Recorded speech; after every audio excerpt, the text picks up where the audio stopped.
Hey everybody, I just wanted to show you how my luffa plants were doing.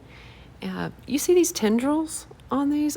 I find it fascinating how they attach, so I did some research. And they attach via a process called thigmotropism. It's hard to say.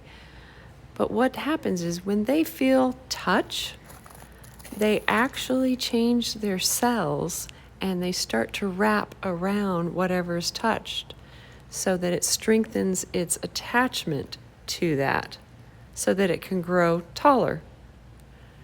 Very interesting and really cool when you look at the individual little tendrils and how they coil up and attach. And I'll show you a couple of examples here where they've attached. Look at this. It's attached to the twine on this one. Just a couple of times wrapped around there. This one's also attached to a twine. And you can see where it also has attached to the canes from the yucca plant that I made a trellis out of.